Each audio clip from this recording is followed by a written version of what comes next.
Hello every one. ഇന്ന് കർക്കിടകം last പട്ടാഭിഷേകം രാമായണം വായിക്കുന്നത് കൊണ്ട് ഞാൻ പാൽപ്പായസം ഉണ്ടാക്കുകയാണ്. അപ്പോൾ ഓണത്തിന് പറ്റിയൊരു പായസവുമാണ്. അപ്പോൾ അതാണ് ഷെയർ ചെയ്യുന്നത്. വെള്ളം തിളയ്ക്കാൻ വെച്ചു. അതിലേക്ക് ഞാൻ കാർഡമം സീഡ്സ്, നമ്മുടെ ഏലക്ക സീഡ്സാണ് ഇട്ടിരുന്നത്. അരി നന്നായിട്ട് കഴുകി വെള്ളം തിളച്ചപ്പോൾ അരി ഇട്ട് കൊടുത്തു. അരി ഒന്ന് വെന്ത് വന്ന ശേഷം ഞാൻ പാലൊഴിച്ച് കൊടുക്കുകയാണ്. ഇനി പാലിൽ കിടന്നിട്ട് നന്നായിട്ടൊന്ന് വേവട്ടെ. ഇനിയിപ്പോൾ നമുക്ക് പഞ്ചസാര മധുരത്തിനനുസരിച്ചിട്ട് ആഡ് ചെയ്ത് കൊടുക്കാം. പഞ്ചസാരയും ആഡ് ചെയ്ത ശേഷം നന്നായിട്ട് ഇളക്കി കൊടുക്കുക. ഈ പഞ്ചസാരയിൽ നമ്മുടെ അരി വീണ്ടും നന്നായിട്ടൊന്ന് വേവിച്ചെടുക്കുക. ഇപ്പോൾ കുറച്ചും കൂടി ഞാൻ പാൽ ഒഴിച്ച് കൊടുക്കുകയാണ്. അപ്പോൾ പാലും പഞ്ചസാരയും അരിയും കൂടിയിട്ട് നന്നായിട്ട് കുറച്ച് നേരം നന്നായിട്ട് അങ്ങോട്ട് തിളപ്പിച്ചെടുക്കുക.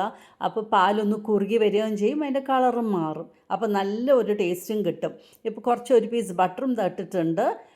നിങ്ങൾക്ക് മറ്റേ കാഷ്യൂ നട്ടൊക്കെ വേണമെങ്കിൽ വറുത്തിടണമെങ്കിൽ ഇടാം, പക്ഷെ ഞാൻ ഇടുന്നില്ല. അങ്ങനെ നമ്മുടെ പാൽപ്പായസം റെഡി ആയിട്ടുണ്ട്.